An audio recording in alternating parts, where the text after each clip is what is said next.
Di tengah pandemi COVID-19, terorisme masih menjadi ancaman nyata.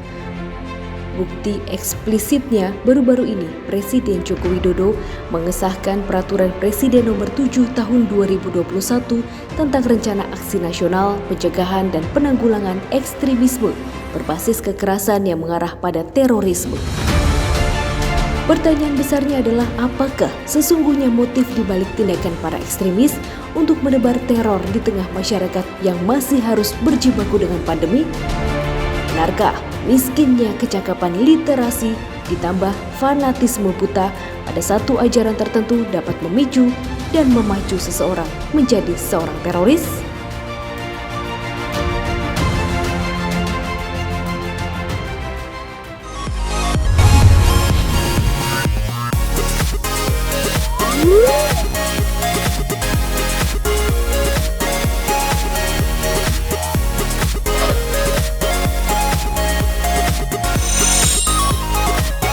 Assalamualaikum warahmatullahi wabarakatuh. Selamat siang menjelang sore.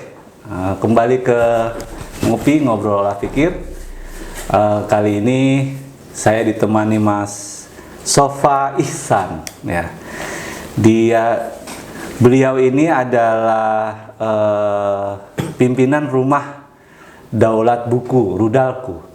Kabarnya dia menangani mantan-mantan teroris. Apa sih Mas istilahnya? Napiter ya? Ex-napiter, iya. Ex-napiter. Nah, ini beliau buat saya ini cukup menarik karena tidak semua orang bisa melakukan pendampingan itu. Apalagi ini terkait soal doktrin ya. Hampir rata-rata Mas ya, kalau para napiter itu awalnya pasti dia menjadi teroris gara-gara doktrin ya. Ya, nah, tiba-tiba doktrin itu harus diubah, disadarkan kembali. Nah, Mas Sofa ini akan ngobrol-ngobrol dengan kita terkait selama ini seperti apa ceritanya ya menangani para ex napiter. Nah, ini Rumah Daulat Buku lokasinya di Jati Padang Mas ya? Iya, Pasar Minggu. Pasar Minggu ya. Tapi beliau nih sebenarnya juga peneliti nih. Peneliti ya tentang fokusnya kemana sih Mas penelitiannya biasa? Ya, selama ini lebih ke soal radikalisme, terorisme. Juga saya sebelumnya itu peneliti tentang kebudayaan sebenarnya. Politik dan kebudayaan? Ya, tentang kebudayaan. Sejak 2012 penelitiannya fokus ke soal terorisme. Terorisme dari 2012. Iya, banyak bertemu dengan ex napiter itu. Itu ceritanya mereka bisa tiba-tiba sering mampir ke Rudalku itu gimana Mas? Iya. Ya kebetulan sejak 2017 saya itu ada kesempatan untuk diajak penelitian tentang radikalisme, terorisme itu ya. Hingga sekarang. Dari 2012 itu saya pergi kemana-mana, termasuk ke zona-zona merah ya. Zona merah itu bisa disebut nggak Mas? Kalau di Indonesia ya di mana aja? Seperti di Bima. Oh, Bima zona merah? Iya, Jawa Barat juga. Sebenarnya cukup banyak ya, atau katakan cukup merata ya. Karena apa ya, daerah-daerah zona merah itu biasanya pernah terjadi kasus-kasus radikalisme, terorisme, kasus konflik seperti Poso. Kalau Jawa Barat memang punya the legend lah seperti itu. Kenapa dia bisa the legend Mas Jawa Barat? Kalau Jawa Barat dulu kan lahir TITI di Malang. Oke, sejarahnya ya. Jadi sampai sekarang memang masih zona merah. Nah, saya selama penelitian itu, kemudian di lapangan saya katakan ada temuan gitu ya. Selama ini pendekatan yang dipakai kok kayaknya masih itu aja ya, untuk moderasi, untuk gimana terus yang gitu-gitu aja tuh gimana maksudnya Mas? Ya seperti kewirausahaan.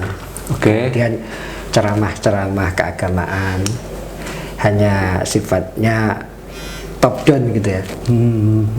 Mereka mendatangi ceramah, kemudian para ex-napiter dikumpulkan, kemudian ada pelatihan soft skill, kemudian juga kewirausahaan, bantuan wirausaha untuk para ex-napiter. Dan saya melihat ada satu pendekatan yang selama ini kayaknya kok diabaikan, yaitu literasi.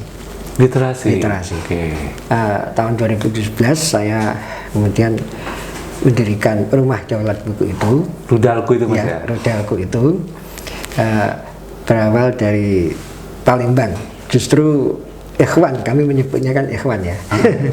Ikhwan kita yang di Palembang itu yang dari JI, dan dulu beliau. Oh, ikhwan ini napiternya Mas? Iya, istilah kami menyebutnya para ikhwan. Para ikhwan, oke. Iya, 2017 saya bertemu dengan beliau yang di Desa Bumiarjo, Palembang. JI itu Mas? Jamaah Islamiyah? Jamaah Islamiyah, dan memang track recordnya cukup tinggi ya, karena dia eksekutor langsung, jadi pelaku amaliyat langsung.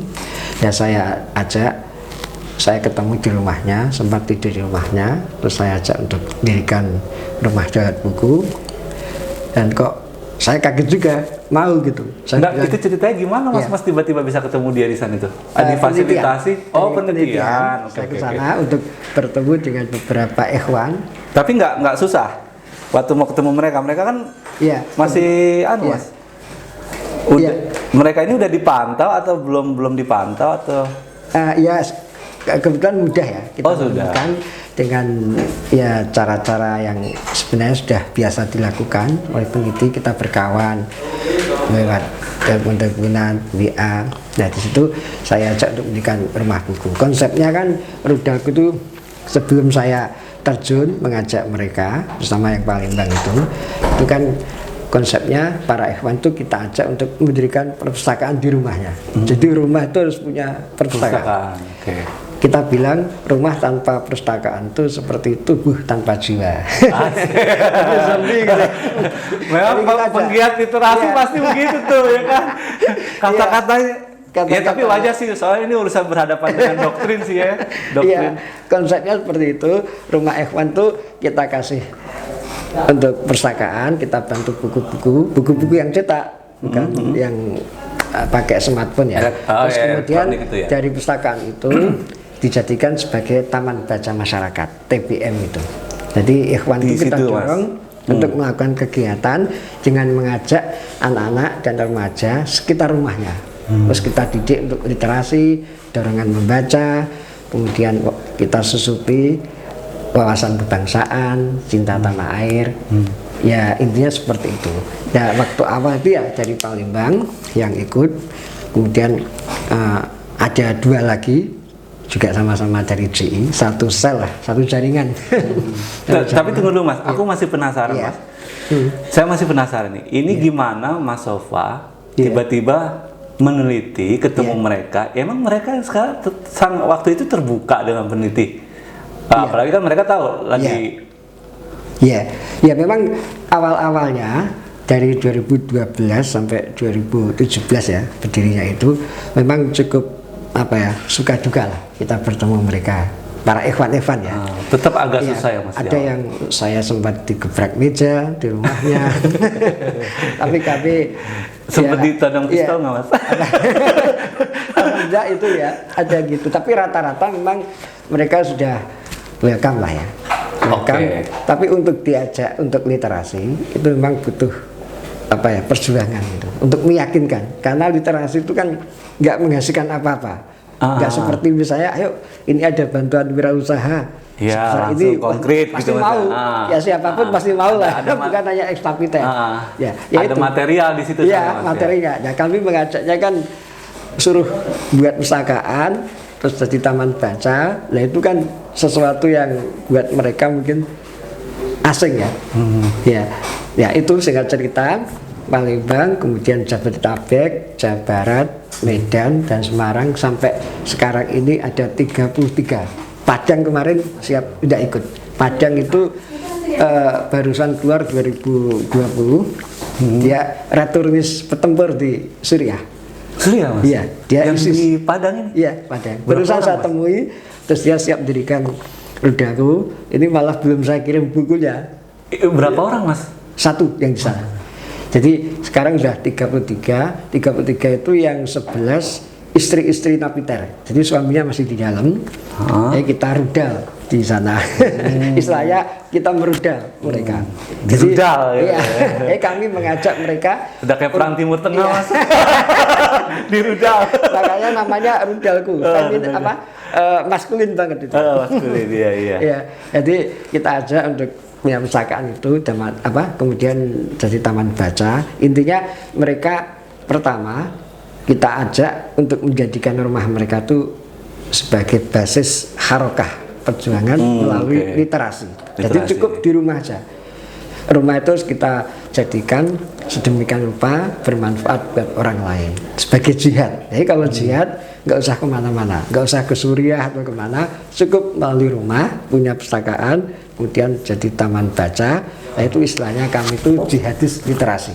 Jihadis literasi. Jadi kami kadang-kadang karena kami mandiri ya, kadang-kadang datang ke mereka.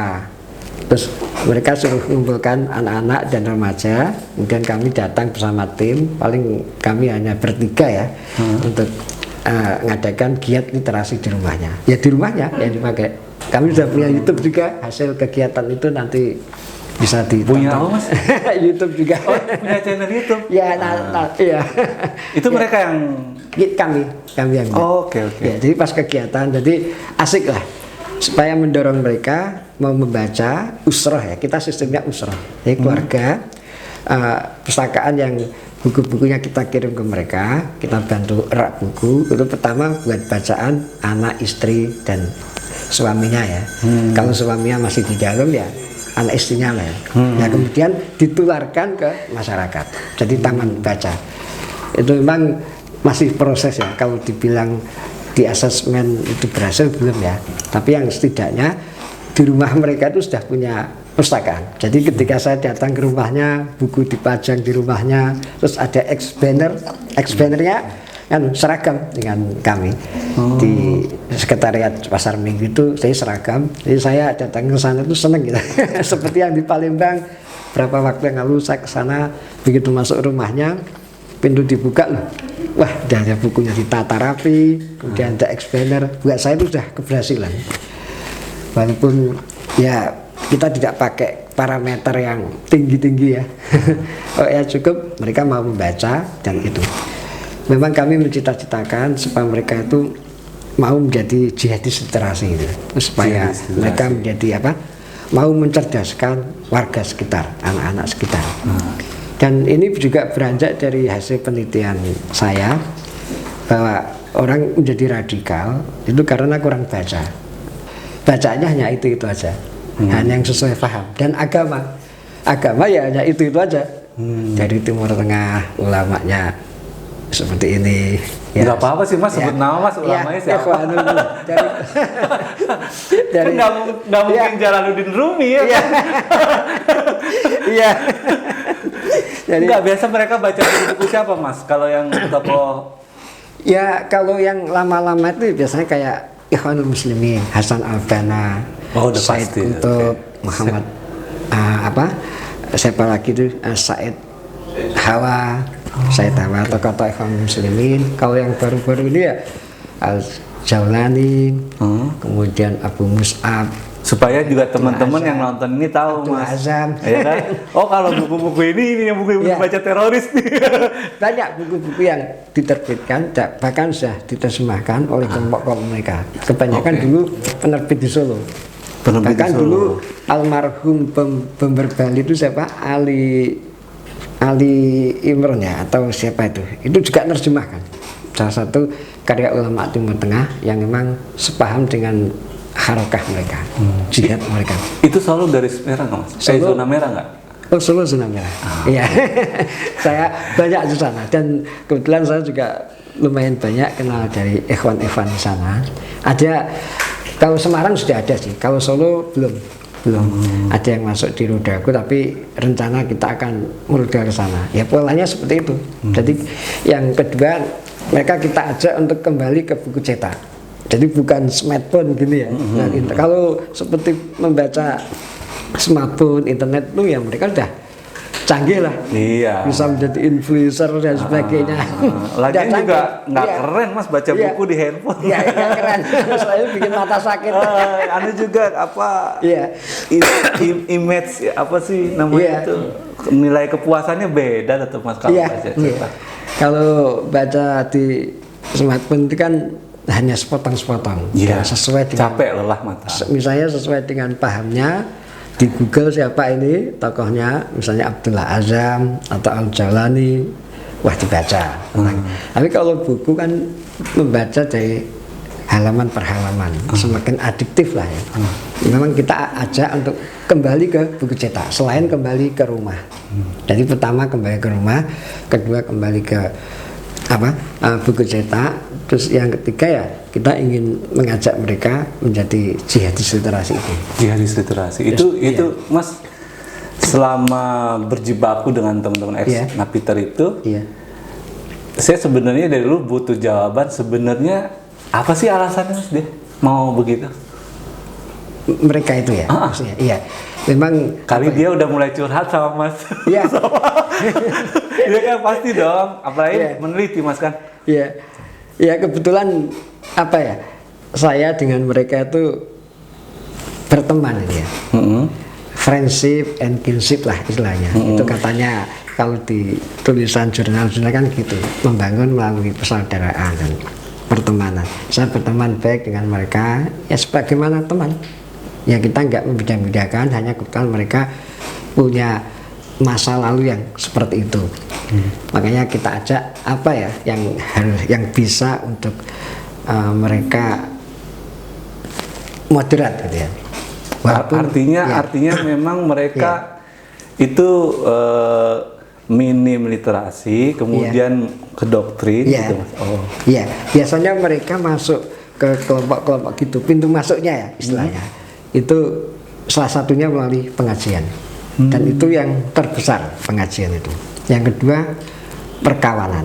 Misalnya si A ini sudah masuk ke jaringan itu, terus si B sebagai teman dia, terus diajak masuk. Akhirnya menjadi jihadis. Padahal si B ini tadinya ya anak gaul biasa, ngerokok, ngopi. Ya, kita juga ngerokok nggak apa-apa mas. Bahkan kadang-kadang juga ada yang peminum juga. Terus ditobatkan menjadi hijrah ke situ. Ada itu masuk ke rumah buku. Jadi yang masuk ke Rudal itu beberapa ex Napiter atau ikhwan-ikhwan yang melakukan atau terjerat ke tindak pidana terorisme berbagai level dan berbagai kasus. Tapi mereka tuh diiming-imingi material nggak sih mas? Kalau pas proses doktrin gitu ya, tuh yang apa tadi bilang hijrah segala macam. Hijrah itu ya. Tapi nama pasti ganti nih. Iya, ya pasti ada ganti, aliasnya, aliasnya. Ada aliasnya misalnya kan? Abu siapa? Misalnya anaknya si Fadil, namanya Abu Fadil. Anaknya. Setelah hijrah mas, setelah dibaiat. Ya, biasanya gitu. Tapi ya itu ya mereka kalau seperti janji material itu enggak ya. Seperti ikhwan kita yang masuk di Rudako itu dulu dia sudah siap bawa bom. Cerita sendiri sama saya, bom gas melon itu. Sebelumnya mereka ada uji coba terus meledak di Beji itu. Salah satu kawannya dulu kan yang terkenal tuh Beji itu. Ya. Bursa Efek mas. Di Beji. Oh Beji, dengarnya gue Beji. Beji Depok. Meledak, ada yang meninggal. Terus berikutnya mereka tetap ingin melakukan itu. Bahkan ada yang sudah nulis surat wasiat ke istrinya, ke ibunya. Saya ingin mencari ridha Allah. Saya ingin menjadi pengantin. Berarti benar doktrin mas ya? Doktrin itu yang kuat. Pengajian itu masuk pengajian seperti apa pak? Ya pengajian mereka itu kan biasanya pengajian yang sifatnya halaqah, usrah, talaki, kayak gitu ya. Pengajian yang eksklusif lah, nggak seperti pengajian umumnya. Dia tertutup berarti ya? Eksklusif. Terus ada mentornya, ada murabbinya, mereka yang dianggap punya pemahaman keagamaan yang lebih tinggi. Terus mereka didoktrin. Tapi rujukan ke buku-buku tadi mas? Iya, ya termasuk buku itu ya. Memang macam-macam, tapi kayaknya seperti itu. Jadi mereka itu selama ini lebih banyak mendengar yang digunakan kan telinganya. Jadi mustami ya, kalau pengajian ya biasanya kayak gitu. Tapi kalau untuk menjadi ahlur ru'yah yang langsung membaca ahlul qiraah ya, membaca buku itu memang masih jarang sekali.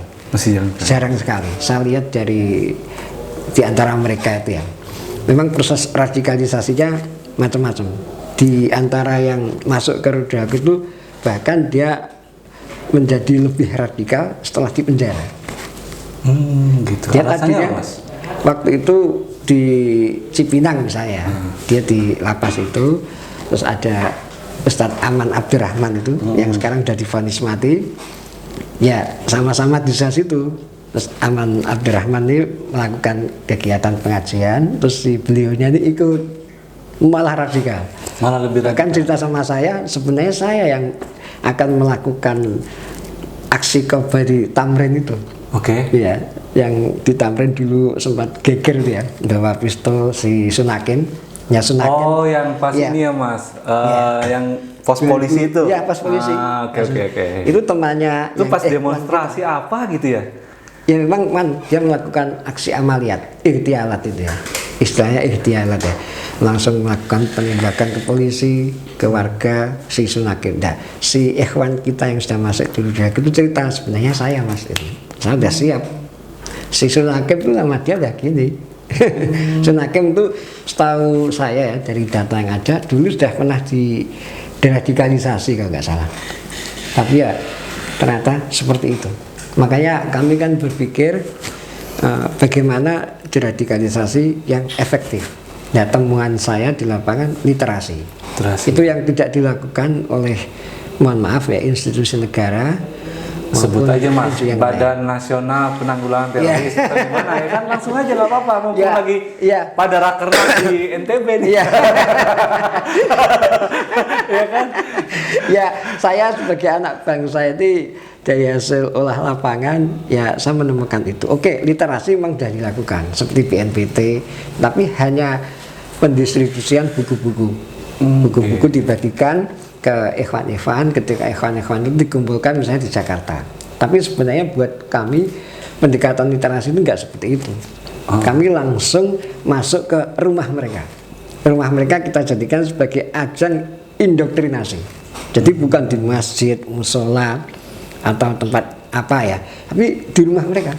Betapapun sederhananya rumah mereka, ayo kita buat supaya rumah ini bermanfaat bagi sesama. Caranya apa? Dengan literasi. Nah kalau kalau sekarang Mas, menurut Mas, diminum dulu nggak apa-apa Mas? Sambil ngerokok nggak apa-apa. Mas Sofa ini kan awalnya jaringannya cuma tunggal nih, ya kan? Ini sekarang katanya udah mulai pecah-pecah ya jaringannya, yang sendiri. Yang jaringan teroris secara umum. Ya. Itu kan makanya ada istilah apa, lone wolf apa itu? Lone wolf, ya kan? Ada istilah itu kan, pelakunya sendiri kan. Nah itu sebenarnya dia sejauh ini sampai hari ini itu masih terpusat pada satu kelompok, atau memang benar sudah jadi sempalan-sempalan Mas hari ini? Kalau mulai dari Rodaku ini ya, yang sudah bergabung di sini, ada satu yang lone wolf itu. Jadi dia tiap hari bacanya HP terus ya. Katanya istrinya tuh kalau cerita tiap hari abang itu dari pagi sampai sore lihat di HP terus. Akhirnya dari situ dia terpengaruh oleh ISIS. Itu kita sebut lone wolf ya. Tapi kebanyakan masih merupakan jaringan. Kalau yang kami himpun 33 itu pertama Al-Qaeda, JI, NII ya, dari NII. Kemudian ada juga yang JAD yang barusan keluar tahun 2020. Itu dia terlibat misalnya kasus Marawi yang waktu diserbu oleh ISIS. Nah, dia ikut terlibat Cirebon. Alhamdulillah dia mau bergabung ke kami. Dan di antara ini kan sebenarnya yang tangguh itu JI ya. JI itu kan profesional ya. Mereka jago-jago bom, jago-jago strategi, dan mereka punya pedoman namanya PUBG. PUBG itu pedoman umum PUBG ya, Jamaah Islam ya. Saya punya itu. Memang tujuannya tetap untuk mendirikan daulah Islamnya. Tapi mereka canggih ya. Mereka tanzim siri lah. Apa itu Mas? Tanzim siri ya gerakan clandestine. Oh, clandestine. Mereka paham. Yang ketangkap seperti para Wijayanto, dia punya bisnis di beberapa daerah itu, bisnis apa perkebunan, bahkan anggotanya itu digaji sebulan 15 juta. Dan untuk pendanaan terorisme yang kemarin terbongkar itu, pendanaan itu kan CI juga. Kemudian yang ditangkap di Bandungan, Semarang, itu kan lagi tadrib askari, pelatihan. Oh, yang di villa itu Mas Itu, ya? yang CI itu. Walaupun saya dengar mereka tujuannya untuk ke mana ya? Ke Suriah ya, dan Palestina. Saya dengarnya kayak gitu. Nah, yang agak ngawur itu ya katakan ngawur lah. Itu kan kelompok-kelompok yang pro-ISIS. Itu targetnya siapapun. Oke. Sesama Muslim pun Disikat. disikat. Kalau masuk CI enggak. pandangan Mas. Iya, kalau CI masih punya etika. Kayak ikhwan kami yang masuk di Rudaku di Palembang itu, satu sel itu, satu jaringan CI itu, mereka belajarnya juga sama Nurdin Emtok, terus si Taslim yang bekas tentara Singapura masuk jaringan terus ditangkap terus di Nusa Kambangan, masih Nusa Kambangan itu. Mereka pernah cerita sama saya mau ngebom satu kafe di Bukit Tinggi, Padang. Itu sudah tinggal gini aja. Kan itu banyak bule. Memang yang disasar kan bule ya.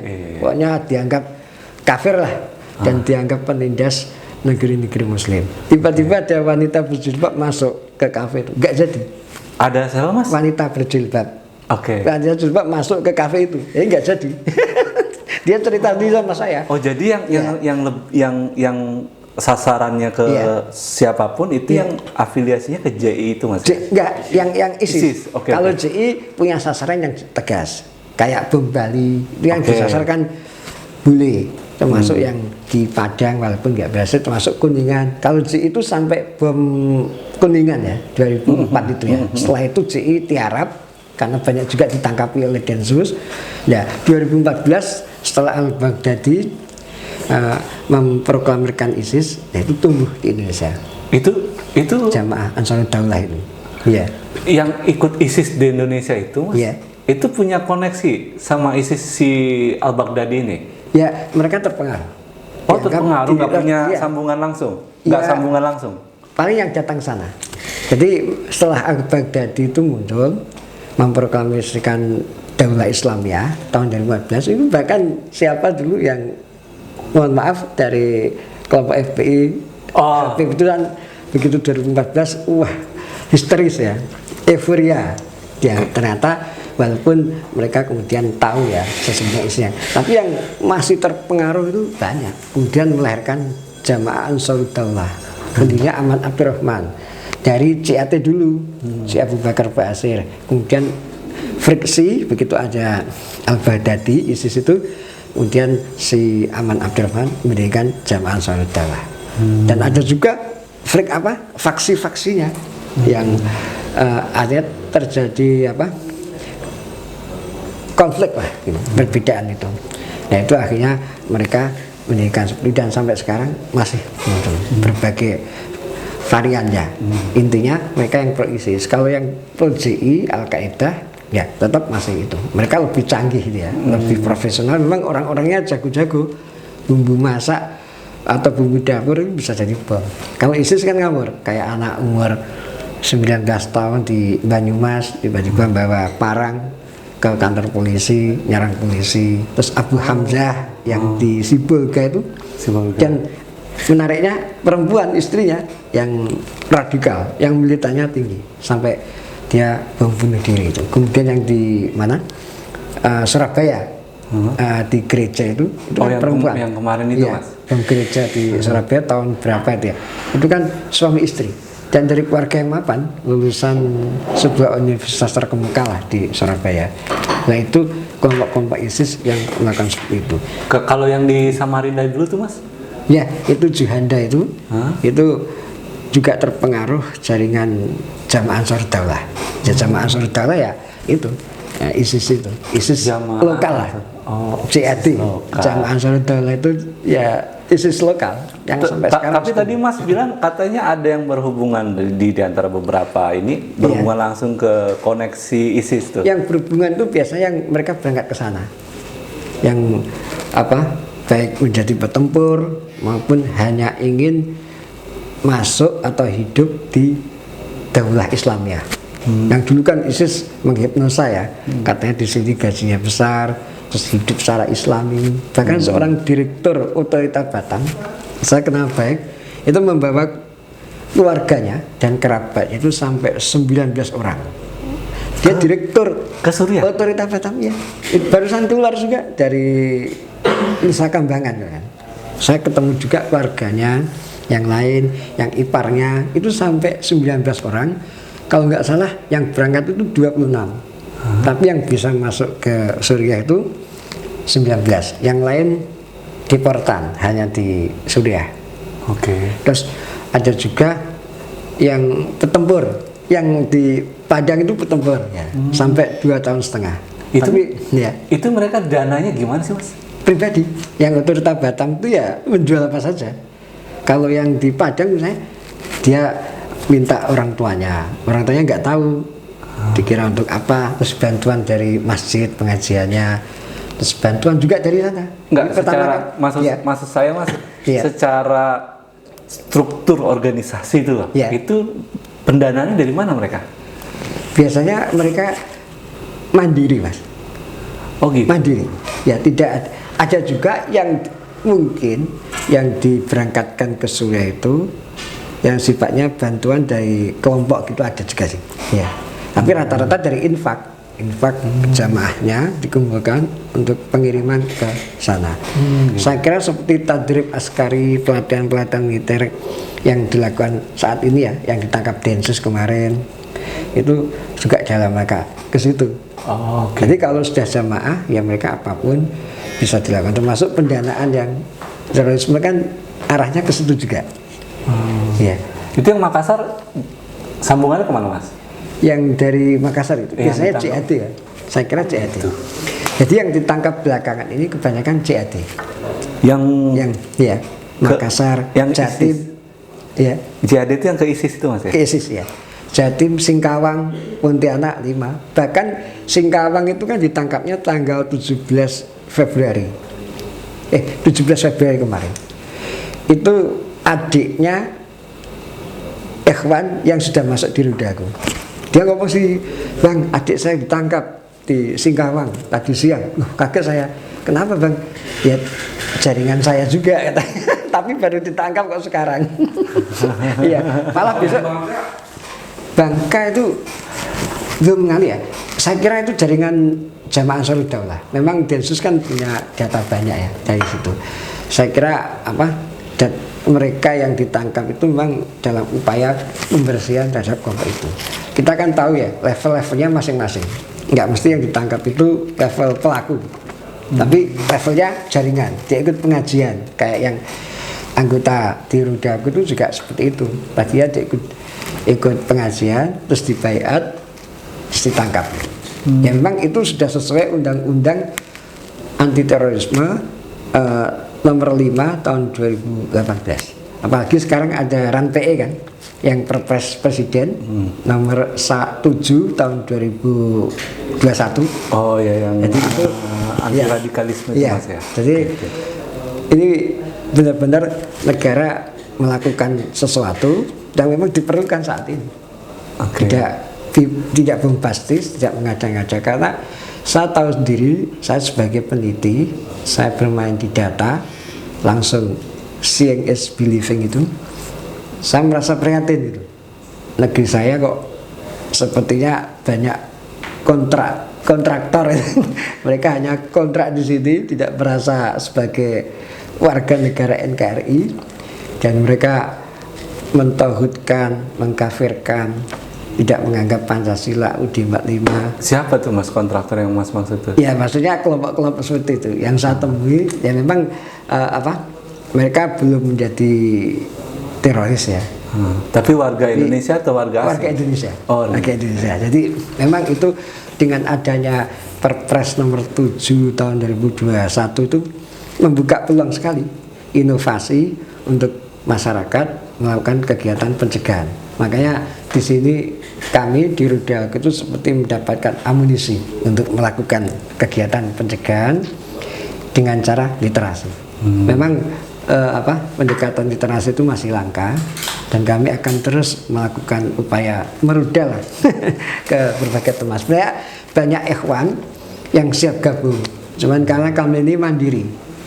Mandiri, misalnya dari Poso, dari Muara Karang, Bekasi, terus Jawa Barat, Jawa Tengah juga siap masuk ke Perdaru. Tapi kami ini kan kecil, nggak seperti LSM yang lain yang memang punya funding. Kalau kami sifatnya kan mandiri, paling donasi buku, kalau ada rezeki uang juga donasinya nggak seberapa. Untuk kami kan melakukan tiap bulan pengajian juga, pengajiannya pakai usul fikih. Tidak, usul fikih itu yang nggak pernah mereka dapatkan waktu di jaringan. Nah, sejauh ini Mas Safa sebenarnya kalau ngelihat yang di Indonesia nih, Iya. ada asing yang terlibat nggak? Ada apa ya? Ada asing yang terlibat nggak? Terlibat ya. Saya tuh begini Kalau ya. ngelihat anu Mas ya, Iya. struktur kan kalau kita Struktur, ya. bicara ISIS Mas semua Iya. orang udah ngomong nih. Iya. Hillary Clinton aja udah ngomong kan di Iya. depan Kongres kan. Sebagai bentukan itu ya. Iya, sebagai bentukan. Kemudian Iya. Al-Baghdadi kita tahu, Iya. ya kan dia tahanan penjara CIA yang di Guantanamo. Di Amerika, Ya, di Guantanamo kemudian didoktrin oleh MI6 ya kan Iya. untuk menjadi pimpinan ISIS. Ternyata ujung-ujungnya untuk gempur Irak. Iya. Kemudian sampai semenanjung Suriah itu kan minyak tuh Mas. Minyak semua, Suriah ya. Selesai Iya. menguasai baru dibombardir Iya. melalui oleh Prancis. Iya. Kemarin Prancis katanya ngebom pakai pesawat udara, Iya. tujuannya katanya ISIS, ternyata ISIS, ngabisin Suriah. Ya kan alasannya salah ngejatuhin bom misalnya gitu. Iya. Kalau ini ada hubungannya nggak Mas di Indonesia? Jadi saya tuh melihatnya begini ya. Kalau orang bicara proxy war, ya oke, memang itu ada. ISIS dibentuk oleh seperti yang kita tahu semua lah. Tapi saya melihatnya kita nggak usah bicara proxy war atau apa, itu level yang di atas lah ya. Itu pasti ada. Oke. Saya hanya melihat, dan ini bikin saya heran. Kenapa kok mereka itu sampai terpengaruh radikal, sampai berangkat ke Suriah, jual sepeda motor, mobil, rumah, bahkan ya macam-macam yang dijual itu, sampai terpengaruh ke situ. Padahal ini proxy gitu ya. Yang untung tuh Amerika, Rusia, karena minyak mungkin Cina juga ya kan. Iya, termasuk Tapi Turki Mas. untuk bicara ya, Turki. Lumayan kan beli minyak di Iya. pasar gelap kan. Iya, tapi Asli keributan. Nggak, Betul. aku berpikirnya gitu Mas. Jadi Betul. aku selalu bertanya, makanya kalau teman-teman bicara ISIS di Indonesia, saya tuh suka bingung Mas. Iya. Ini sambungannya di mana gitu loh. Iya. Kalau Mas bilang tadi kan mereka hanya terobsesi oleh gerakan ISIS, akhirnya Iya. bentuk sendiri jihad itu kan. Iya. Artinya kan memang iya doktrin sih ya. Iya. Pengaruh. Ya, artinya gini Mas. Apalagi kan kita negaranya kaya nih Mas. Gak kayak Muslim terbesar. Itu jadi sasaran tembak kita. Makanya Mas pakai rudalku aja. Iya, makanya kita meliterasi supaya sadar. Kalau ada semacam apa ya tagline lah di kalangan Sambil ngerokok Mas, kelompok nggak seperti apa-apa. itu. Iya. Kalau radikal itu jangan ditampakkan. Radikal itu dalam hati. Kalau ditampakkan nanti didekati orang. Tapi lepas dari itu ya, saya istilahnya apa? Bukan menjauh atau bukan nggak mau diskusi soal proxy. Saya lebih ke melihat fakta aja yang ada di negeri kami. Negeri kita itu ternyata banyak orang yang tergiur, terhipnotis untuk masuk kelompok jaringan radikal. Walaupun radikal belum tentu teroris ya. Dari intoleran, kemudian radikal, kemudian teroris. Nah, sekarang yang intoleran, yang radikal itu lebih banyak. Kalau teroris kan bisa dihitung. Kira-kira berapa ribuan lah yang tangkap itu juga udah banyak ya. Jadi saya melihat berhadapan langsung dengan orang-orang seperti itu, mereka kok ya itu yang bikin saya heran. Mengapa kok sampai terpengaruh dan kemudian pakai dalil-dalil agama, dalil Quran, seperti misalnya iqdad untuk persiapan itu pakai surat Al-apa saya lupa ya. Kemudian untuk jihad ke Suriah juga pakai dalil. Sementara orang-orang sana kan nggak pakai dalil karena sudah Arab semua ya. Nah itu yang saya heran. Jadi ya ini saatnya kita bicara untuk menyatukan persepsi di masyarakat tentang radikalisme dan terorisme karena masih banyak yang nyinyir gitu. Saya pernah bertemu dengan mereka dan itu mereka aktivis ormas yang menganggap ini rekayasa atau apalah. Oke lah, itu ada semua. Orang bermain di air keruh itu ada. Tapi saya bicara fakta ini. Kalau bicara radikal teroris, jangan hanya di atas meja, hanya baca buku sambil bertelekan ya kan, di tempat yang nyaman mengkilat. Kita harus berani masuk. Bagian saya itu yang becek-becek mas, istilahnya. Istilahnya kami itu masuknya di tempat-tempat yang becek, yang rawan-rawan lah. Ini istilah aja ya. Jadi saya juga agak prihatin mengapa masyarakat tidak padu dalam melihat ini. Padahal orang-orang seperti ini ada, radikalisme itu ada. Saya bukan mengadvokasi apa ya. Misalnya ketika Densus melakukan penangkapan, terus ada masyarakat yang nyinyir, ya. Padahal itu datanya benar-benar. Kamu juga nyinyir dalam artian itu wah ini proyeknya gini ya. Saya lepas lah dari orang yang bermain di tempat yang keruh itu, saya lepas dari itu. Tapi saya melihat memang itu perlu dilakukan kegiatan seperti itu, penangkapan. Tapi sekarang kan kepolisian kayak Densus dan sebagainya kan sudah merubah paradigma, lebih banyak ke pendekatan soft power, bukan hard power lagi. Hard power ya seperti inilah levelnya masing-masing itu. Kak soft power Densus itu misalnya memberikan bantuan ke ex-napiter itu jor-joran, dibantu wirausaha. Bahkan saya kritik itu kegiatan seperti itu, walaupun saya nggak pernah ketemu dengan beliaunya ya. Saya kritik kalau hanya wirausaha saja ya, itu nanti hanya perutnya yang diisi, kepalanya enggak. Padahal kepala itu dunia sudah diisi oleh mentor-mentor sebelumnya. Lah kami Rudaku melakukan upaya ngisi kepalanya dengan banyak membaca. Dan membaca, kami selalu mendorong ke Ikhwan itu, ayolah baca. Surat pertama Islam Al-Quran yang turun itu apa? Iqra. Berarti luar biasa kan. Islam itu pertama mendorong untuk membaca, bukan cari makan dulu atau cari istri dulu, tapi membaca dulu. Ini dibalik cari istri dulu. Membacanya kagak ya kan. Itu yang kita sadarkan ke mereka. Tapi aku pernah dapat diskusi unik mas sama teman-teman di Poso. Di Poso ya. Jadi kan Poso ini diawali dengan politik lokal ya. Politik lokal. Sentimen itu muncul ya. Iya. Jadi kalau sekarang masyarakat Poso itu kalau ada penyergapan, itu selalu seperti, wow, ada pecah bintang nih. Gitu. Jadi kayaknya malah jadi, saya cuma khawatir mas, apakah memang ini juga menjadi alat untuk yang pecah bintang tadi? Kira-kira sampai ke situ nggak mas? Ada? Saya kok susah ya ngomong seperti itu. Mungkin ranah saya nggak di bidang itu.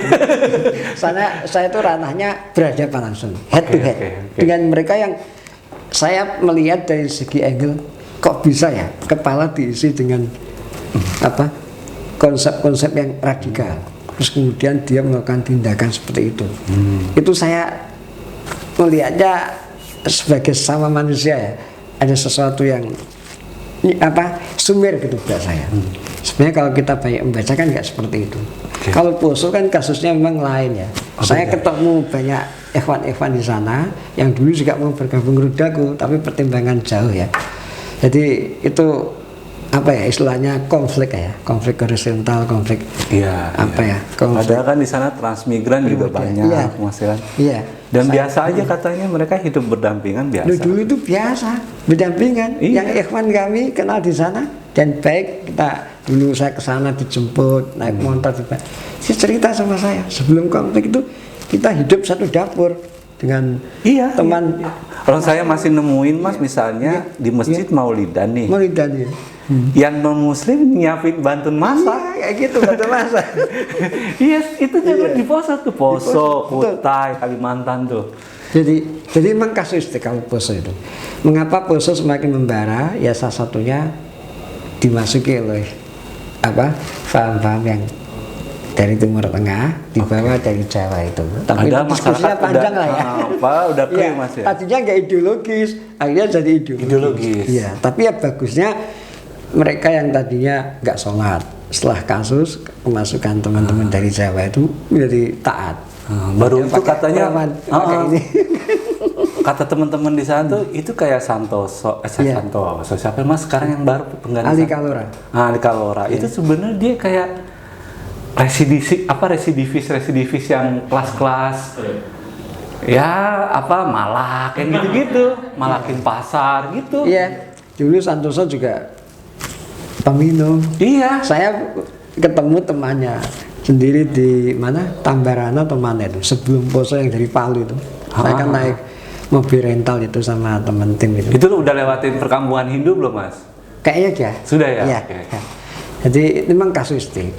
Kalau saya lebih melihat dari sisi kenapa orang kok bisa menjadi radikal. Kenapa orang kayak ikhwan kami yang di Udagu sampai buat bom, mau ngebom polisi. Siapa yang menyuruh ini? Kepala itu isinya apa? Pendanaannya gimana Mas? Itu kan nggak Iya. gampang tuh. Kami awal mandiri, terus sifatnya donasi itu enggak funding ya Mas ya. Pokoknya asal kita jalan. Kalau saya punya uang sedikit gitu ya, saya jalan. Jadi saya tuh kan sebenarnya seneng keluyuran. Misalnya kayak tiang Palembang, saya ada rezeki ya berangkat ke sana, saya kontak dia, Bang ayo kita ngadakan giat literasi. Terus saya datang, saya tidur di rumahnya, nggak tidur di hotel, pulang langsung ke bandara, malah seneng makan bareng. Mereka ramah gitu. Kalau diajak berteman baik, ramah sekali. Sehingga kami pulang peluk-pelukan, haru gitu. Terus dia ngirim foto bergiat literasi dengan anak-anak di kampungnya. Saya haru sekali waktu itu. Waktu awal dikirimi foto tuh, ya Allah, ini Itu anak-anak nggak apa-apa Mas? nggak apa-apa Pak, anak-anak warga sekitar. Enggak, anak-anaknya Mas Safa di Oh, yang anak saya nggak masalah. umur berapa sih? Kelas 1 SMP sama kelas 5 SD. Memang masih kecil. Iya. Memang saya ajak untuk kita berteman dengan siapapun. Saya ajari kayak gitu. Kita tidak boleh memilih-milih lah. Ini ajaran agama kita. Tetangga gimana Mas? Apa ya? Tetangga ada yang sudah tahu. Oh, Ya, oke. kebetulan saya dulu kan Tetangga nggak merasa risih. Enggak, kita memang kan enggak buat gaduh situ kok. Pengajiannya, kalau pengajian kan di garasi. Oke. Enggak pakai speaker, ngaji sorogan kayak di pesantren gitu aja. Tapi pasti RT tahu Mas ya. Itu saya tahu. Oke. Memang kebetulan saya dulu pengurus RT, koordinator keamanan, jadi ya aman lah. Ini mendukung NKRI bukan melawan NKRI. Malah justru mendukung pemerintah. Iya kan? Kalau kita itu siap aja membantu siapapun. Misalnya Napiter itu ya, ada istrinya yang distigmatisasi oleh masyarakat. Ini keluarga teroris. Saya sudah bilang, tolong saya pertemukan dengan RT Anton. Saya akan bicara panjang lah dengan beliau supaya nggak ada stigmatisasi. Kan kasihan seorang ibu punya anak 2 masih kecil-kecil, suaminya di penjara, rumahnya sederhana. Nah, kalau distigmatisasi situ kan sudah kekerasan namanya? Galtung itu kekerasan simbolik ya. Iya, Kekerasan verbal. Ya. Verbal ya. Saya udah sih, kita LSM kami ini juga bergerak di advokasi. Kami siap untuk bertemu dengan Pak RT. Memang kami pernah gagal mengadakan giat literasi. Gara-gara RT-nya nggak boleh. Kan suamimu masih di penjara, masih dimonitor, dianggap gini-gini. Saya udah bilang, tapi ada juga yang sempat terjadi kayak gitu. Akhirnya Pak RT-nya tahu, akhirnya dipersilahkan. Dan malah senang. Dukanya apa Mas? Apa? Dukanya berat. Duka buat Mas Safa ini apa nih? Kan pasti ada suka, ada duka nih Mas nih. Dukanya apa? Ngurusin teman-teman ex-napiter nih apa? Iya, ya istilahnya bukan duka ya buat saya. Apa tuh, Mas? Seninya lah ya. Oh seni ya. Oh, ini Mas Safa lebih bijak nih, seni nih. Iya. Ya teman Ikhwan ini kan sebagai manusia kayak kita semua, tidak perlu distigmatisasi, dibedakan gimana ya. Mereka punya potensi. Saya melihat potensinya bagus-bagus. Hanya kurang diekspresikan ya karena terbelenggu oleh doktrin itu. Misalnya soal seni masih ada pemahaman yang seni itu haram. Bahkan di antara ikhwan kami itu ada yang bekas gitaris punk Ada yang bekas pemain band pegang ritme. Saya tanya lagu apa dulu, lagu Bumerang, lagu rock gitulah. Ya, ayo kita jadikan band, saya bilang kayak gitu, band namanya The Kombatan. Sebenarnya ada ekspresi, tapi berhubung mereka sudah terindoktrinasi, jadi ekspresi musik itu nggak bisa, karena menganggap itu sudah, ya mohon maaf saya haram. Ya, makanya kalau di tempat saya kan, saya kasih apa, di rumah saya itu sekretariat itu saya kasih apa, hiasan-hiasan, ada gitarnya, gitar bekas yang sudah rusak. Ini menunjukkan kami ini cinta seni. Jimi Hendrix, foto-foto Jimi Hendrix, Jim Morrison. Ngeri ya. Ini kakak semua ini gitarisnya. Iya, kami. Terus gitaris. Apa BNPT gimana? Bantu. Kenapa? BNPT. Teman-teman BNPT? Oh enggak, BNPT. Enggak. Tapi pernah ke ngunjungin Mas? Kalau BNPT itu saya kan teman-teman staf itu alhamdulillah ya cukup banyak yang kenal. Ada yang main terus baca. Tapi ya sebagai pribadi. Kalau BNPT secara institusi enggak. Support? Enggak. Dana? Enggak. Jadi justru yang mensupport kami itu hamba-hamba Allah. Tapi sifatnya ya secukupnya aja. Terus yang lebih banyak itu donasi buku. Bahkan kami didonasi buku oleh seorang Tionghoa di Duren Sawit. Saya sampai terharu. Dia Tionghoa dan non muslim, dia WA-an sama saya, udah ngirim berapa kali buku satu terus dipaketkan. Dia kumpulkan buku-buku, terus YouTube kami disebarkan ke tetangganya, akhirnya tetangga yang muslim, ini ada buku-buku gini, terus dia yang ngirim. Gini. Saya bilang buku apa saja Pak, nggak masalah. Saya kirain Mas disupporting juga, enggak ya? Oh enggak. Kami itu awal 2017 berdiri itu tanzim siri, betul-betul tanzim siri. Jadi pengajian di rumah itu kami diam-diam, nggak ada yang tahu, bahkan peneliti itu juga belum tahu. Terus tiba-tiba ketahuan media Republika, Tribun News, apa lagi ya diekspos. Saya sampai khawatir itu, wah kalau diekspos nanti ketahuan ikhwan-ikhwan ini, jadi mereka agak gimana gitu Pak ya. Padahal enggak. Sebenarnya enggak, apalagi ditulis pengajian mantan teroris. Waduh, jangan pakai mantan teroris, mantan napiter. Kalau napi kan sesuai undang-undang. Napiter memang mereka bekas napi kan. Kalau teroris kan stigma. Yaitu yang dulu sempat saya khawatir. Tapi alhamdulillah nggak ada apa-apa. Kami semakin. Ya ini juga sekaligus nyampein ke teman-teman media lah Mas ya. Kalau bikin judul boleh aja bombastis bos, tapi jangan juga membunuh membunuh upaya orang untuk memperbaiki kan gitu ya. Iya, intinya kami di Rudal itu ingin mengajak atau melihat dan mengekspresikan potensi mereka, walaupun itu memang masih perjuangan panjang. Ini pertanyaan panjang. Pertanyaan terakhir Mas. Sampai kapan Mas mau jadi pendamping teman-teman Peter nih? Insya Allah saya mendirikan ini karena passion saya di dunia literasi pertama. Saya pecinta buku, boleh dikatakan penggila buku lah. Buku apa saja, yang penting saya kumpulkan di rumah. Saya selalu bilang sama teman, harta saya paling berharga di rumah ini buku. Itu banyak di rumah saya. Rudalku tuh udah dari tahun berapa sih Mas? 2017. Terus kemudian berikutnya kan saya menjadi peneliti tentang terorisme. Peneliti itu biasa siapa yang pakai Mas? Peneliti sendiri dulu atau? Pernah BNPT, LSM, lembaga lain juga pernah.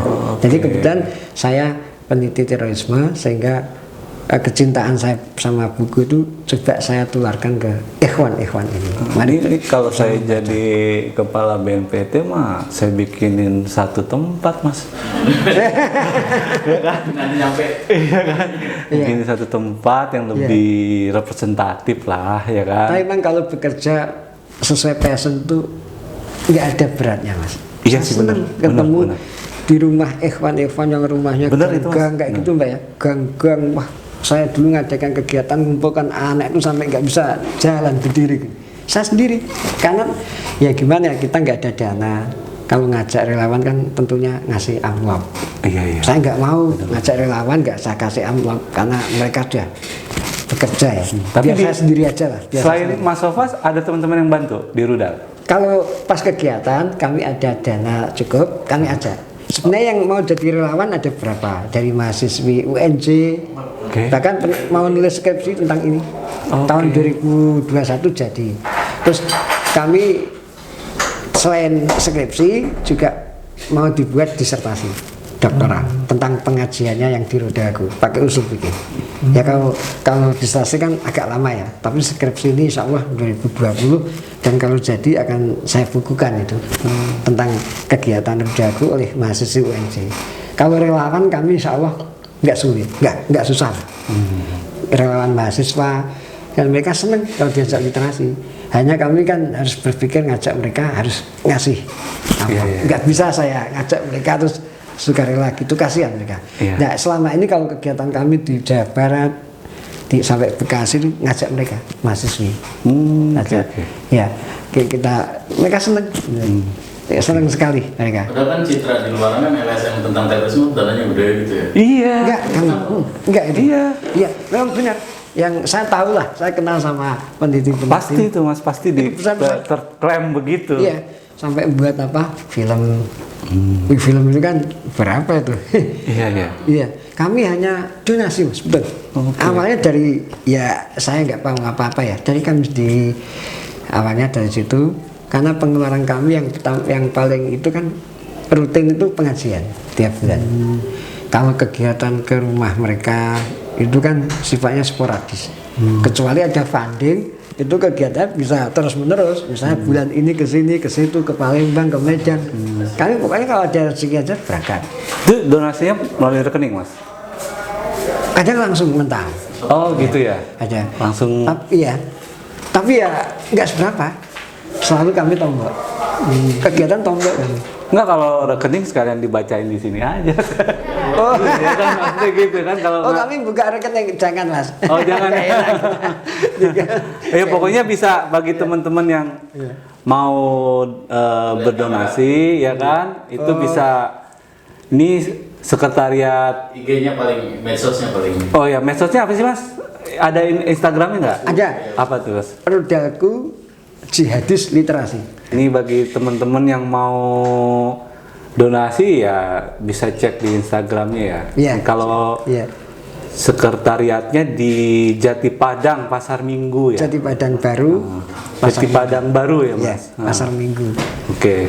Gampang kok nyarinya. Memang kita sediakan untuk kegiatan yang bermanfaat. Makasih loh Mas Sofa udah. Terima kasih. Ditutup. Apa tuh? Pesan ke milenial yang belajar. Oh iya. Dari internet belajar. Bener Mas. Ini kemarin ada ini Mas, ada yang menarik nih. Kemarin teman-teman MUI katanya. MUI. Oh MUI. Oh ya. Ngeluarin hasil survei. Iya. Milenial kita itu katanya lagi bingung mencari rujukan ngaji pakai YouTube. Iya. Nah, mungkin Mas sebelum itu ada pesan nggak buat teman-teman adik-adik kita nih yang katanya generasi milenial ini kan tantangannya mereka informasinya terlalu penuh nih Mas. Iya. Iya kan, dari mana-mana informasi nanti takutnya nggak bisa. Generasi Z Mas ya. Iya. Yang paling besar itu. Iya. Itu kan arus informasinya banyak banget Mas. Iya. Ada pesan nggak buat mereka nih supaya nggak jadi jadi radikal, jadi apalah ya kan? Iya. Memang sudah banyak ya mereka yang terpengaruh oleh Google atau internet ya, yang akhirnya menjadi radikal. Itu yang disebut lone wolf dan kebanyakan anak muda. Contohnya ada banyak lah itu. Kalau saya mungkin bisa menyampaikan itu, kita sekarang memang nggak bisa menghindari dunia seperti itu ya, digital ya. Tapi yang penting literasinya, literasi digital, karena masih lemah ya. AISAS-nya itu kan masih lemah. Yang metode AISAS ya, artinya membaca seksama, terus men-sharing yang benar-benar itu masih lemah. Tahun kemarin saya penelitian survei tentang literasi digital, yang generasi Z itu, ternyata masih sangat lemah tentang literasi digital ya. Oke lah, boleh kita membaca lewat itu. Tapi yang penting buat saya itu kembali ke buku cetak. Kita hargai penulis lah. Menulis buku itu nggak gampang gitu. Saya merasakan sendiri lah bagaimana mata sampai belean, punggung gitu. Membaca buku kembali generasi milenial itu ke buku-buku cetak. Kalau ini smartphone, internet itu sebagai pendamping aja. Bagi saya kayak gitu. Yang penting buku cetak dibaca, karya-karya yang luar biasa lah. Kita oke lah kemudian akses membaca itu, tapi nggak digunakan secara baik. Negeri kita itu dalam survei yang apa Vision of Humanity itu, negara yang meningkat dampak terorisme dari 47 ke 35. Dari Batu Indonesia tuh Mas? Iya, Indonesia kan berarti agak tinggi juga. Agak itu naik, karena ya internet itu juga. Udah naik Generasi sampai muda itu. 10 lebih Mas. Iya, jadi artinya karena bacaan-bacaan yang seperti itu kurang aisasnya, kurang seksama. Nah kami ini bergerak di pendekatan literasi untuk moderasi. Literasi dalam arti yang saya sampaikan tadi ini. Jadi membaca dan membaca itu nggak berhenti di situ. Kalau dampak dari radikalisme ke siswi SMA sampai mahasiswa itu udah penelitiannya banyak. Di Jakarta kayak Lakib dulu, bagaimana anak SMA itu 56% itu menolak Pancasila dan cocok atau sesuai setuju dengan negara khilafah. Ini kan keprihatinan kita. Mahasiswa juga seperti itu. Banyak contoh. Saya barusan ke Sumbar, minggu depan lagi juga ke Sumbar, penelitian survei sana. Ya mohon maaf, istilahnya kita cukup perlu waspada karena akibat itu. Dan kami akan melakukan kegiatan di lingkungan mahasiswa. Oke Mas.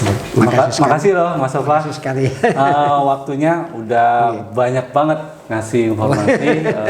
Ternyata nih buat teman-teman muda ya, ternyata Mas Sofa ini pesen ke kita semua supaya tetap mempertahankan budaya literasi ya, karena cukup mengagetkan juga kalau dari urutan 47 ke 35 itu negara yang tingkat terpapar terorismenya tinggi. Demikian teman-teman obrolan dengan Mas Sofa Ihsan ya, semoga bermanfaat. Terima kasih. Assalamualaikum warahmatullahi wabarakatuh dan selamat sore.